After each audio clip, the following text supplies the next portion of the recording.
ಕಾಮದೇನಹಳ್ಳಿಯಲ್ಲಿ ಶ್ರೀ ಆದಿಪರಾಶಕ್ತಿ ಚೌಡೇಶ್ವರಮ್ಮ ಹಾಗೂ ಸಪ್ತಮಾತೆಯರ ದೇವಾಲಯದ ದೀಪೋತ್ಸವ.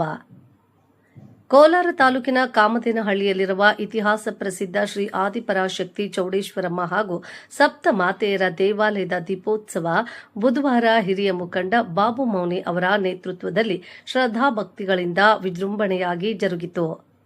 ಬೆಳಗ್ಗೆ ಸುಪ್ರಭಾತ, ದೇವಿಗೆ ಕುಂಕುಮಾರ್ಚನೆ, ವಿಶೇಷ ಹೂವಿನ ಅಲಂಕಾರ, ಪೂಜಾ ವಿಧಾನಗಳು ನಡೆಯಿತು. ದೀಪೋತ್ಸವದ ಪ್ರಯುಕ್ತ ದೇವಾಲಯಕ್ಕೆ ಹಸಿರು ತೋರಣಗಳನ್ನು ಕಟ್ಟಿ ಹಾಗೂ ವಿದ್ಯುತ್ ದೀಪ ಅಲಂಕಾರಗಳನ್ನು ಮಾಡಲಾಗಿತ್ತು. ಗ್ರಾಮದ ಮಹಿಳೆಯರು ತಂಬಿಟ್ಟು ದೀಪಗಳನ್ನು ಬೆಳಗಿ ತಮ್ಮ ಇಷ್ಟಾರ್ಥ ಈಡೇರಿಸುವಂತೆ ಪೂಜೆ ಸಲ್ಲಿಸಿದರು. ಮಧ್ಯಾಹ್ನ ತೀರ್ಥ ಪ್ರಸಾದ, ಅನ್ನ ಸಂತರ್ಪಣೆ ಸಹ ನೆರವೇರಿತು.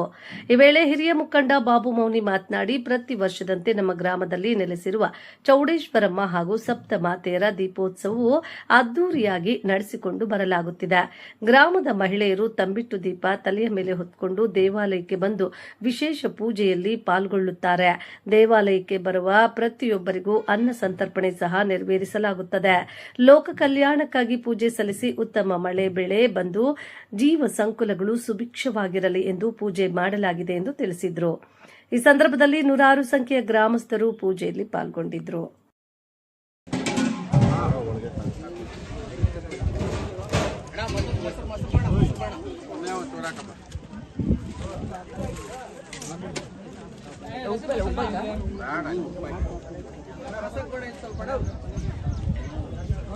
ಸ್ವಲ್ಪ ರಸ ಹಚ್ಕೊಂಬಣಂಗೆ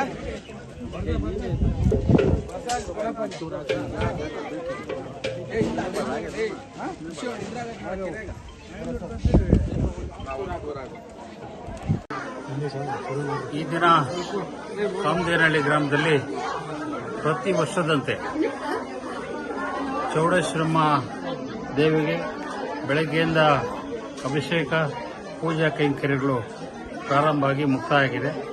ನಂತರ ಅನ್ನ ಸಂತರ್ಪಣೆ ಕಾರ್ಯಕ್ರಮ ಅಮುದು ಅಂತೇಳಿ ಇಲ್ಲಿ ಈ ಗ್ರಾಮದಲ್ಲಿ ಪ್ರತಿ ಕುಟುಂಬದಿಂದನೂ ಎಲ್ಲರೂ ಬಂದು ಇಲ್ಲಿ ಪ್ರಸಾದವನ್ನು ಸ್ವೀಕರಿಸ್ತಾರೆ.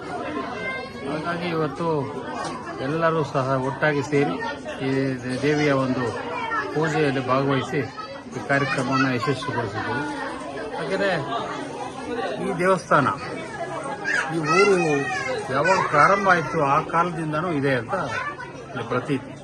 ಬಹಳ ಅನಾದಿ ಕಾಲದಿಂದ ಇರ್ತಕ್ಕಂಥ ಈ ದೇವಸ್ಥಾನ. ಈ ದೇವಸ್ಥಾನಕ್ಕೆ ಹರಕೆ ಹೊತ್ಕೊಂಡು ಬಂದಂಥವ್ರಿಗೆ ಬಹಳಷ್ಟು ಭಕ್ತರಿದ್ದಾರೆ.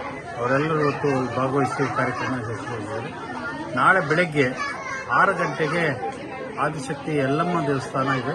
ಆ ದೇವಸ್ಥಾನಕ್ಕೆ ಬೆಳಗ್ಗೆ ದೀಪಗಳನ್ನು ಹೊತ್ತು ಮಹಿಳೆಯರು ಬರ್ತಾರೆ. ಅಲ್ಲಿ ದೀಪಗಳನ್ನು ಬೆಳಗಿ ಆನಂತರ ಪ್ರಸಾದ ಸ್ವೀಕರಿಸಿ ವಾಪಸ್ ಬಂದು ನಂತರ 8:30ಕ್ಕೆ ಶ್ರೀ ಆದಿಶಕ್ತಿ ಸತ್ಯಮ್ಮನಿಗೆ 9 ಗ್ರಾಮಗಳಿಂದ ದೀಪಗಳನ್ನು ಹೊತ್ಕೊಂಡ್ಬಂದು ಒಂದು ಜಾತ್ರೆ ಹುಟ್ಲು ಪರಸೆ ಅಂತೇಳಿ ಅಲ್ಲಿ ಪ್ರತಿ ವರ್ಷ ನಡೀತದೆ. ಈ ತಿಂಗಳಲ್ಲಿ ಹುಟ್ಲು ಪರಸೆ ಅಂತ ಮಾಡ್ತಾರೆ. ಅಲ್ಲೂ ಸಹ ಬೆಳಗ್ಗೆ ಅಭಿಷೇಕ ಪೂಜಾ ಕೈಂಕರ್ಯಗಳು ನಡೆದು ನಂತರ ದೀಪ ಬೆಳಗಿದಾದ್ಮೇಲೆ ಅಲ್ಲಿ ತೇರು, ಆ ತೇರನ್ನು ದೇವಸ್ಥಾನ ಸುತ್ತ 3 ಪ್ರದಕ್ಷಿಣೆ ಹಾಕ್ತಾರೆ. ಅದಾದಮೇಲೆ ಹುಟ್ಲು ತಿರುಗಿಸೋ ಕಾಯಿ ಹೊಡೆಯೋಕ್ಕೆ ಕಾರ್ಯಕ್ರಮಗಳು ಅದನ್ನು ಮುಗಿಸಿ ಪ್ರಸಾದ ದಿನ ಬರುತ್ತೆ. ಈ ಕಾರ್ಯಕ್ರಮಗಳಿಗೆ ಸುತ್ತಮುತ್ತಲಿರ್ತಕ್ಕಂಥ ಭಕ್ತಾದಿಗಳು, ಅಭಿಮಾನಿಗಳು, ಆ ದೇವಿಯ ಒಂದು ಅದು ಅಷ್ಟೇ ಅನಾದಿ ಕಾಲದಿಂದ ಇರ್ತಕ್ಕಂಥ ದೇವಸ್ಥಾನ. ಅನಾದಿ ಕಾಲದಿಂದ ಹುಟ್ಟಲು ನಡೆಸ್ಕೊಂಡ್ಬಂದಿದ್ದಾರೆ. ಅದನ್ನು ಹಾಗೆ ಗ್ರಾಮಸ್ಥರೆಲ್ಲ ಸೇರಿ ವಿಜೃಂಭಣೆಯಿಂದ ನಡೆಸ್ಕೊಂಡು ಹೋಗ್ತಾರೆ. ಎಲ್ಲರೂ ಈ ಕಾರ್ಯಕ್ರಮ ಭಾಗವಹಿಸಬೇಕಾಗಿ ಈ ಮೂಲಕ ಕೋರ್ತೇನೆ. ಸರ್, ಇಲ್ಲಿ ಇವತ್ತಿನ ವಿಶೇಷ